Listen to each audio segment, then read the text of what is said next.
महाभारताची कथा ही जी आहे तिचं सगळ्यात सोपं वर्णन करायचं झालं तर चुलत भावांच्या मधलं संपत्तीचं आणि त्यातही वारसा हक्काचं भांडण असं त्याचं वर्णन करता येईल, अगदी सरळ सोट वर्णन.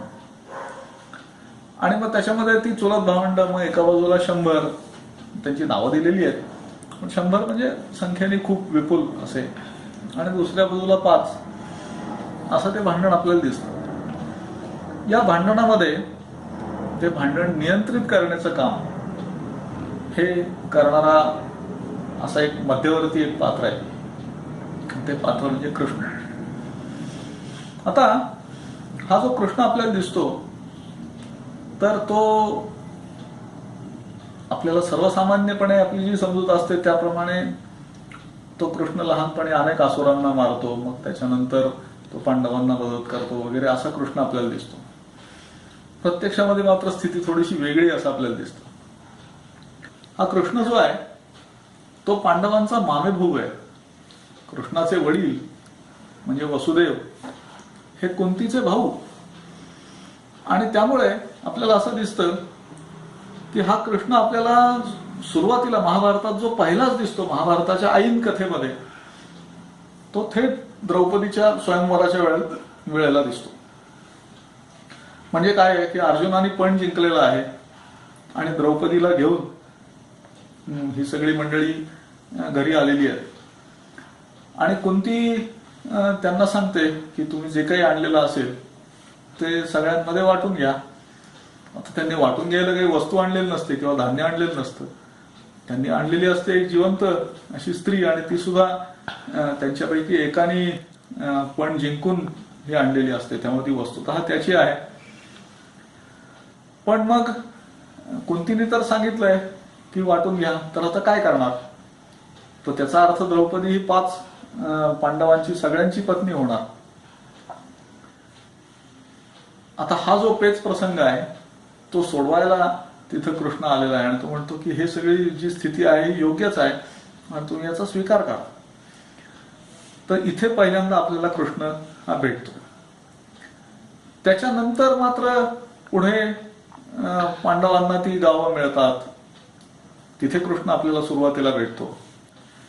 पण त्याच्यानंतर द्यूत होतं, त्याच्यामध्ये हे सगळे पांडव पणाला लागतात. त्याच्यानंतर अनुद्यूत होतं, ते पांडव वनवासाला जातात, अज्ञातवासाला जातात. या सगळ्या घटनाक्रमामध्ये आपल्याला कृष्ण कुठेही दिसत नाही. अपवाद फक्त राजसूय यज्ञाचा, की ज्यावेळेला शिशुपालाला मारायला म्हणून तो तिथे उपस्थित असतो किंवा ते त्याची भूमिकाही तिथे आहे. आता मी असं म्हणलं की द्रौपदी वस्त्रहरणाच्या वेळेला सुद्धा कृष्ण आपल्याला दिसत नाही. वस्तुतः हे महाभारताची जी कथेची परंपरा आहे त्याच्यापेक्षा थोडंसं भिन्न आहे. महाभारताची कथेची परंपरा अशी आहे की द्रौपदीचं वस्त्रहरण किंवा खरं म्हणजे वस्त्राकर्षण असं म्हणायला पाहिजे, वस्त्र ओढली जाणं. तर हे जेव्हा घडत असतं तर तेव्हा ती कृष्णाचा धावा करते आणि तो तिला वस्त्र पुरवतो. आणि मग तो प्रसंग बी.आर. चोप्रांनी त्यांच्या महाभारतात दाखवलेला आहे पहा, की एका बाजूने दुःशासन असं तिचं वस्त्र ओढतोय आणि तिसऱ्या बाजूने असं ते तिच्या भोवती गुंडाळलं जातं, असं त्यांनी दाखवलं होतं.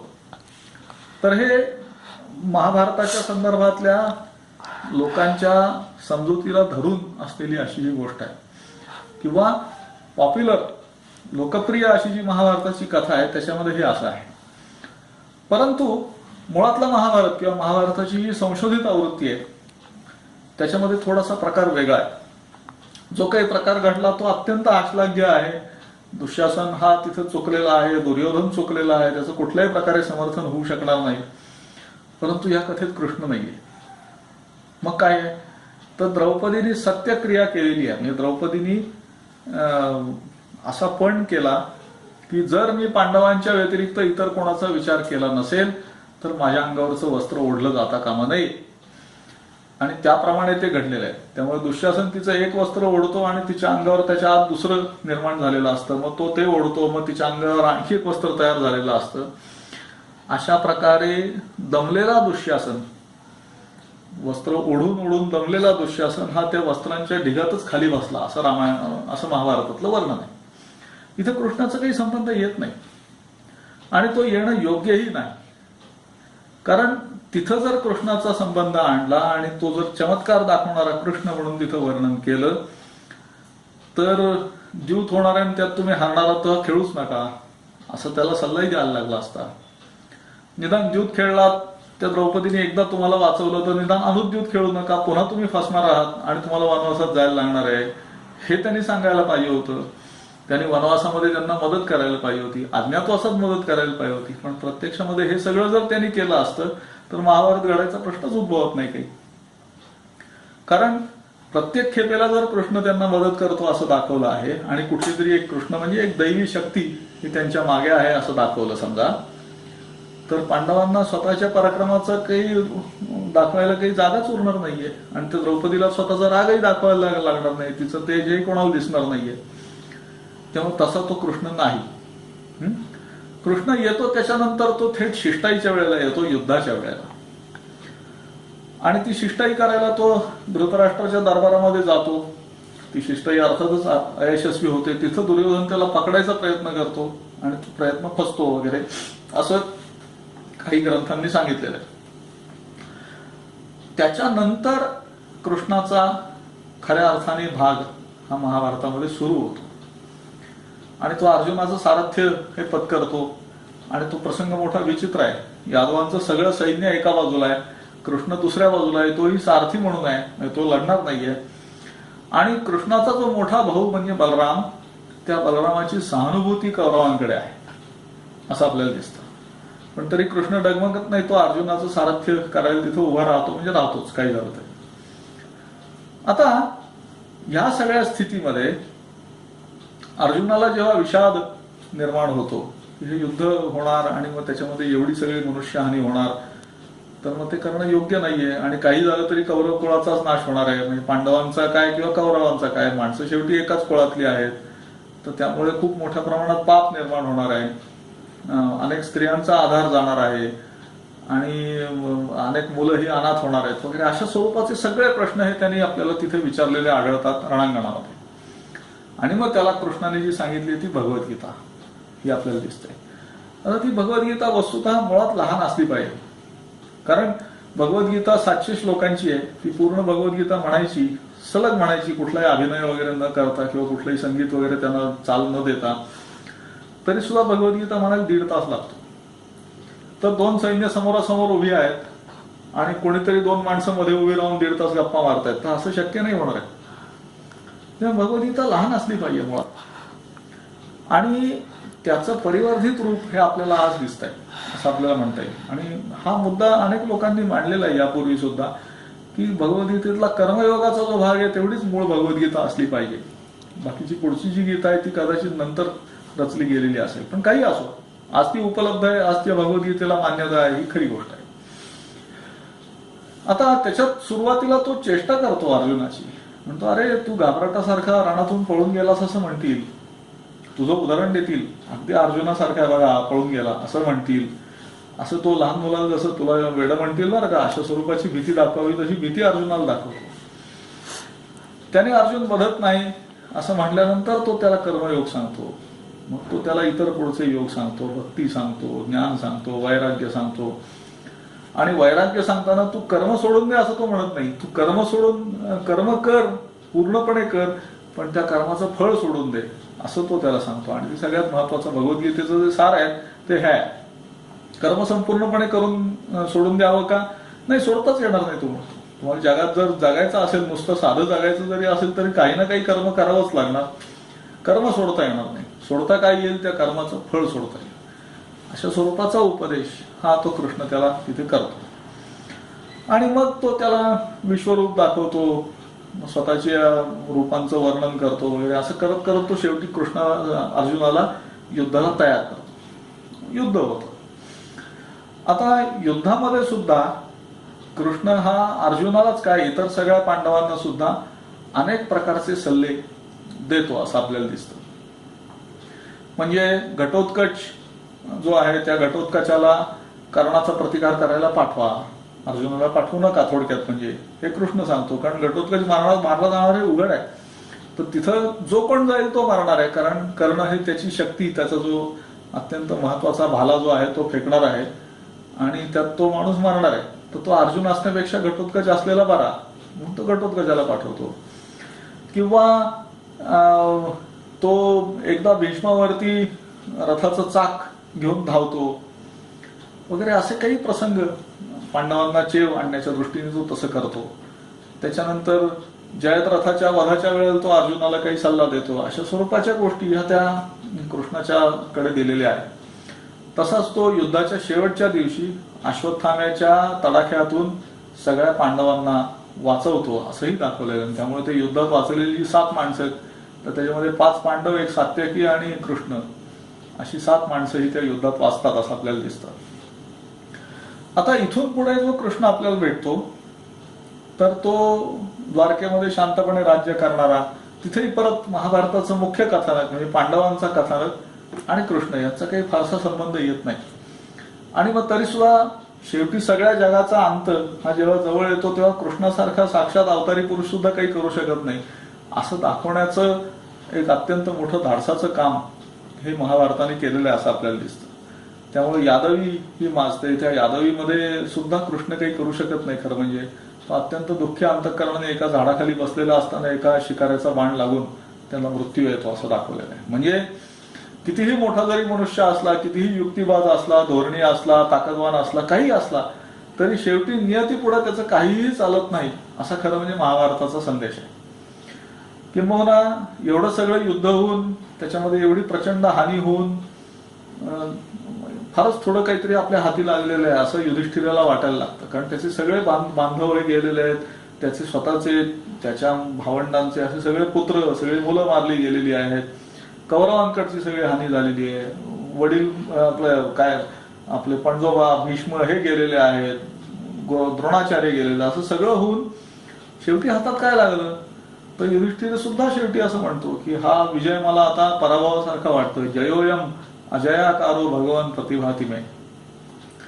तर हे सार मांडण्याचं धैर्य हे महाभारताने दाखवलेलं आहे.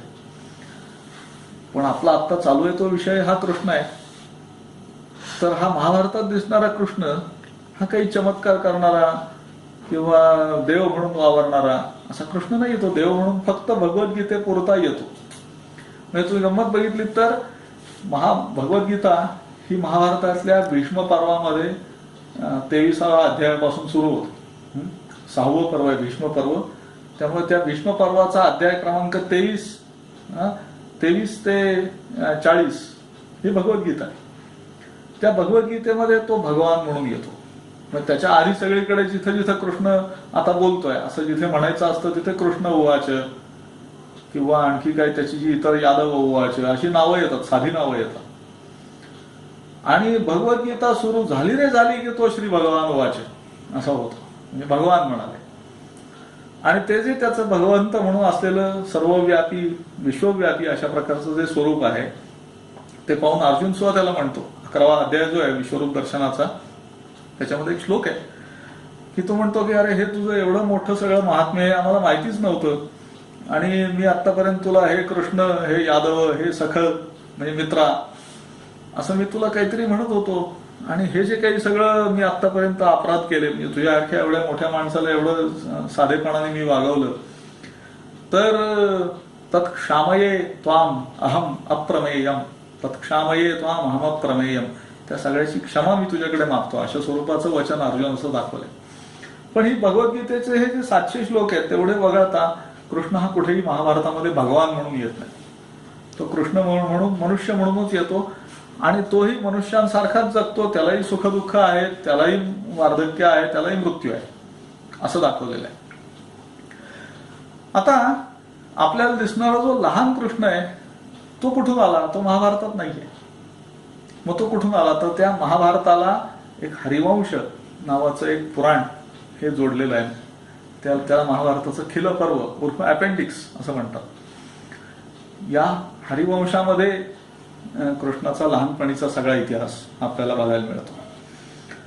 आणि काय आहे की ही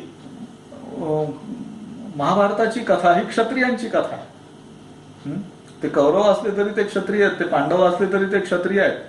आणि कृष्ण हा बोलून चालून त्यांचा मामी भाऊच आहे, म्हणजे तोही क्षत्रियाच आहे ऍक्च्युली. पण गंमत अशी आहे की कृष्णाची ही जी कथा आहे ही वेगवेगळ्या मार्गांनी वेगवेगळ्या समाजांमध्ये वेगवेगळ्या परिसरामध्ये वेगवेगळ्या काळामध्ये पसरत गेली आणि तिने लोकांना भुरळ घातली की एवढा हा पुरुषोत्तम अशा प्रकारचा कृष्ण. आणि तो काळ असा आहे की ज्या काळामध्ये जुन्या ज्या धार्मिक परंपरा आहेत त्या मागे मागे मागे पडत चाललेल्या आहेत, म्हणजे यज्ञ मागेच पडत चाललाय. त्याच्यानंतर मोठमोठे यज्ञ तर अजिबातच मागे पडत चाललेले आहेत आणि त्याच्या जागी धारणा, ध्यान, समाधी ह्याचं महत्व हे एका बाजूला वाढत आहे. मग तिथेच भक्तीचं एक नवीन मूल्य हे निर्माण झालेलं आहे. असा तो काळ आहे. आणि त्यामुळे जो विशेषतः भारतातला त्यावेळचा मोठ्या प्रमाणात गोपालक असलेला समाज होता त्यांच्यामध्ये एक लोकप्रिय असणारा अशा प्रकारचा एक कृष्ण आहे. आपण गोवर्धनाची गोष्ट बघूयात. गोवर्धनात त्यांनी गोवर्धन उचलला. प्रत्यक्षात काय आहे बघा तुम्ही, पाऊस पाडणारा देव इंद्र आणि त्या इंद्राचा उत्सव आहे, त्याच्यासाठी गोवर्धनाची पूजा आहे.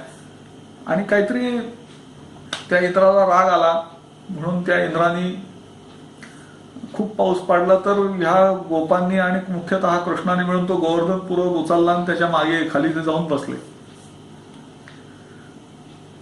आता ह्याच्यात त्यांनी चॅलेंज कोणाला केलंय?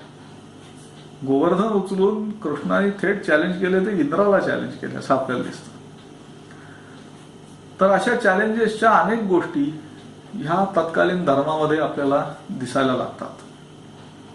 खूप मोठ्या प्रमाणात त्या गोष्टी दिसायला लागतात. तर तसा प्रस्थापित धर्माला एक प्रकारे आव्हान देणारा, नवीन धर्म निर्माण करणारा, काहीतरी आचाट शक्ती अंगात असणारा किंवा असुरांना मारणारा, दुष्टांचं निर्दालन करणारा, सज्जनांना संरक्षण देणारा असा एक देव, पुन्हा त्याचं नाव कृष्ण असंच आहे, तो तत्कालीन गोपालक समाजामध्ये प्रचलित होता. आणि तोही कृष्ण मोठा होता, हाही कृष्ण मोठा होता. आणि त्याचा परिणाम असा झाला की या दोन कृष्णांचं एकत्रीकरण झालं पाहिजे असं तत्कालीन साहित्यकारांना आणि समाजातल्या जाणत्या लोकांना वाटत असलं पाहिजे. आणि म्हणून ही कथा निर्माण झाली. ती हरिवंशामध्ये आपल्याला सगळी गोष्ट येते, ती महाभारतामध्ये येत नाही. मग हरिवंशात ती गोष्ट काय येते?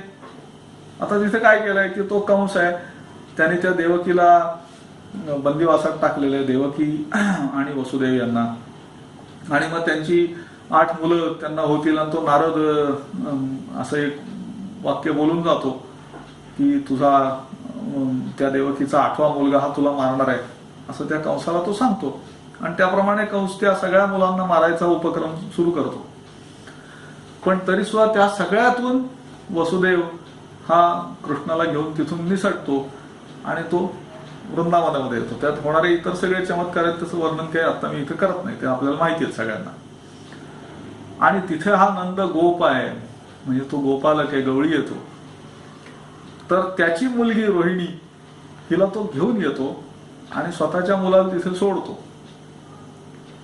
आणि ती रोहिणी अर्थातच कंसाने तिला मारायचा प्रयत्न केल्यानंतर ती आकाशामध्ये गुप्त होते वगैरे अशा स्वरूपाचा. आणि ती त्याला सांगते की तुझा जो मारणारा आहे तो ऑलरेडी जन्माला आलेला, तो जिवंत आहे वगैरे अशा स्वरूपाचं ती सांगते. म्हणजे कंसाला एक सूचनाच देते ती खरं म्हणजे. आणि मग कंस त्याचा शोध घेतो. त्याचा शोध घेता घेता तो अनेक असुर तिकडे पाठवतो. ते सगळे मारले जातात. ते सगळे जे असुर आहेत ते मारले जातात. ती पुतना म्हणजे काय, पुत्रनाशी अशी ती आहे खरं म्हणजे. पुत्रनाशी ती पुतना, ती त्याच्यानंतर एक बकासूर नावाचा, तो भीमाने मारलेला बकासूर वेगळा, हा वेगळा असो, तो एक त्यांनी पाठवलेला असतो. असे अनेक असुर तो तिकडे पाठवून बघतो. ते सगळे मारले जातात. आणि हा कृष्ण हा मोठा मोठा होत असतो. तो तिथल्या गोपींमध्ये चांगला रमलेला असतो.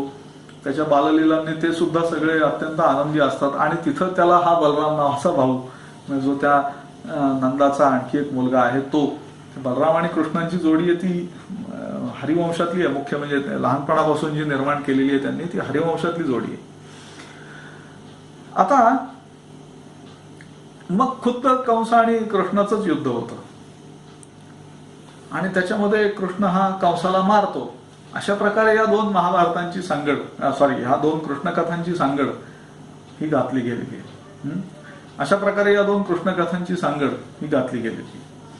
म्हणजे एक राजकुळातला क्षत्रिय असणारा, पांडवांचा भाऊ असणारा, मामे भाऊ असणारा असा एक कृष्ण, आणि दुसरा गोपकुळातला, त्यांना प्रिय असणारा, चमत्कार करणारा, असुरांना मारणारा, वेगवेगळ्या प्रकारच्या थोर शक्ती आपल्यामध्ये आहेत असं मानणारा आणि लोकांनाही तसं जाणवून देणारा, असे हे दोन कृष्ण आहेत.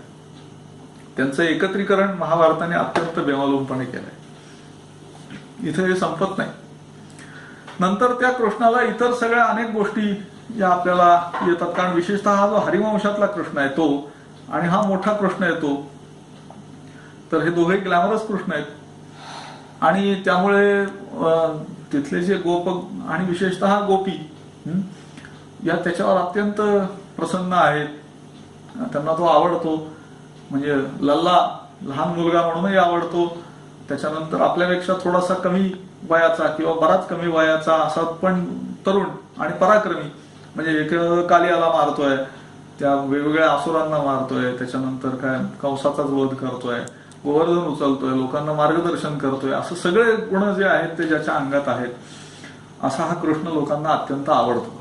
असं त्याचं वर्णन हे भागवत पुराणामध्ये येतं असं आपल्याला दिसतं. त्यामुळे तो भागवत पुराणातला जो कृष्ण आहे तो गोपींशी क्रीडा करतो वगैरे असे सगळे त्या ज्या सगळ्या गोष्टी आहेत त्या सगळ्या भागवत पुराणामध्ये, त्या हरिवंशामध्ये सुद्धा तितक्या प्रमाणात नाही. आणि सगळ्यात तुम्हाला ऐकायला गंमत वाटेल ती अशी आहे की ह्या सगळ्या गोष्टींमध्ये कुठेही राधा नावाचं पात्रच नाहीये खरं म्हणजे. तर राधा हे जे पात्र आहे ते जवळजवळ इसवी सनाच्या 12व्या शतकामध्ये निर्माण झालेलं पात्र आहे. आणि ते इतकं लोकप्रिय झालेलं आहे की आता महाभारताची जी सिरीज कुठलीही कोणीही काढायचं ठरवलं, म्हणजे ती चोप्रांची जी प्रसिद्ध सिरीज आहे त्याच्यानंतरही महाभारताच्या वेगवेगळे कथानकं ही पुढे आलेली आहेत. वेगवेगळे प्रवचनकार ती सांगत असतात, कीर्तनकार सांगत असतात, त्याच्यानंतर कथा सप्ताह होतात त्याच्यात ते सांगितले जातात. परंतु या सगळ्यामध्ये सुरुवातीपासून आपल्याला राधा ही दिसत असते. पण आपल्याला हे माहीत नसतं की कृष्ण हे दोन प्रकारचे आहेत. त्यांचं अत्यंत उत्तम असं एकत्रीकरण हे आपल्या साहित्यकारांनी किंवा मग तसं म्हणायचं झालं तर व्यासांच्या परंपरेने साधलेलं आहे असं म्हणायला पाहिजे. आणि तसंच गोपगोपींशी खेळणारा आणि तरी सुद्धा अत्यंत थोर असलेला असा कृष्ण. त्यामुळे ते मराठी गाणं आपल्याला माहितीये की थोराहूनही थोर पण श्रीहरी गोकुळचा चोर, गोकुळचा पोर. आणि अत्यंत परस्पर विरुद्ध अशा वाटणाऱ्या गोष्टी त्याच्याकडे एकत्र आहेत की मृदू आधारावर मुरळी सुस्वर तरीही श्रीधर समर धोरंधर, राधेचा चितचोर. तर अशा प्रकारची अत्यंत वैविध्यपूर्ण अशा प्रकारचं व्यक्तिमत्व असलेलं आणि त्या सगळ्या गोष्टी अत्यंत उत्तम प्रकारे ज्याला साधतात असा तो कृष्ण हा त्यांनी तिथं वर्णन केलेलं आहे असं आपल्याला दिसतं. आता हे सगळं झालं आणि इसवी सनाच्या साधारणपणे 12व्या शतकामध्ये त्याला त्याचं श्रेय जयदेव कवी आणि त्याच्या आसपासच्या काही कवींना दिलं जातं. त्यांनी ही राधा ही निर्माण केली आहे. तोपर्यंत राधा हे पात्र कृष्णाच्या याच्यामध्ये नाहीये कुठे असं आपल्याला दिसतं. परंतु ती निर्माण झाली, तीही लोकप्रिय झाली आणि त्या सगळ्या कथेला एक आणखी चांगल्या पद्धतीचं परिमाण आणि आकार हा लाभला असं आपल्याला दिसून येतं. आता हा जो सगळा कथा भाग आहे, ह्या सगळ्या कथा भागाला त्याचं मुख्यतः वैष्णव स्वरूप निर्माण झालं तेही साधारणपणे इसवी सनाच्या 6व्या-7व्या शतकाच्या पासून आपल्याला ते दिसायला लागतं. आणि मग तिथे जसे विष्णूचे विविध अवतार निर्माण झाले तसं त्याच्यामध्ये कृष्ण हा अवतार त्याच्यामध्ये त्यांनी घेतला आणि राम हाही अवतार त्यांनी त्याच्यामध्ये घेतला आणि तो अत्यंत यशस्वीपणे त्या विष्णूच्या कथेमध्ये ते बसवू शकले. किंवा इतकंच नाही तर कृष्णाची जी मूर्ती आहे ती आणि विष्णूची जी मूर्ती आहे ती याच्यामध्ये जवळजवळ काही फरकच नाहीये असं आपल्याला सांगते. विष्णूचे इतर जे अवतार आहेत ते अवतार आणि खुद्द विष्णू यांच्यामध्ये फरक आहे. म्हणजे आता मत्स्य, कूर्म, वराह, नृसिंह, वामन आणि परशुराम सुद्धा हातात परशु घेतलेला, यांच्या मूर्ती किंवा धनुष्य आणि बाण म्हणजे कोदंड हातात घेतलेली रामाची मूर्ती, तर ह्या मूर्ती किंवा ह्या आकृती आणि खुद्द विष्णूची असलेली आकृती की ज्याच्या हातामध्ये शंख, चक्र, गदा आणि कमळ म्हणजे पद्म हे आहे, तर ती आकृती आणि या अवतारांच्या आकृती याच्यामध्ये फरक आहे. पण कृष्णाच्या बाबतीत ते सात्म्य अत्यंत उत्तमपणाने साधलं गेलेलं आहे आणि त्यामुळे तो विष्णूचा अवतार म्हणून आपल्याला वावरताना दिसतो. अवतार कसला, तो तर खुद्द विष्णू म्हणूनच आपल्याला दिसतो. आणि मग ते विष्णू, विण्णू, विठ्ठू असं प्राकृत होत होत होत त्याचं रूपांतर शेवटी झालेलं आहे विठ्ठलामध्ये. आणि त्या विठ्ठलाच्याही हातामध्ये त्यामुळे आपल्याला असं दिसतं की एका हातात शंख आहे आणि दुसऱ्या हातामध्ये पद्म आहे. ते दोन्ही हात जरी कटेवर ठेवलेले असले तरी त्या हातामध्ये शंख धरलेला आहे, पद्म धरलेलं आहे असं आपल्याला सापडतं. तर त्यामुळे अशा प्रकारची त्या कथेची मोठी भुरळ ही लोकांच्यावर पडलेली आहे आणि एक अत्यंत व्यवहारी, पराक्रमी, कोणालाही शरण न जाणारा पण कोणालाही उगाच त्रास न देणारा, म्हणजे थोडक्यात अब्राहम लिंकनच्या भाषेत सांगायचं झालं की तर मी कोणाचाही गुलाम होणार नाही, तसाच मी कोणाचाही मालकही होणार नाही असं म्हणणारा आणि सगळीकडे समदृष्टीने पाहणारा असा एक पुरुषोत्तम तत्वज्ञ, लढाऊ पाण्याचा पण तरीही शक्यतो युद्ध नाही असं म्हणणारा असा एक अत्यंत थोर असा देव पुरुष, देव मनुष्य हा आपल्या परंपरेने निर्माण केलाय असं आपल्याला दिसतं.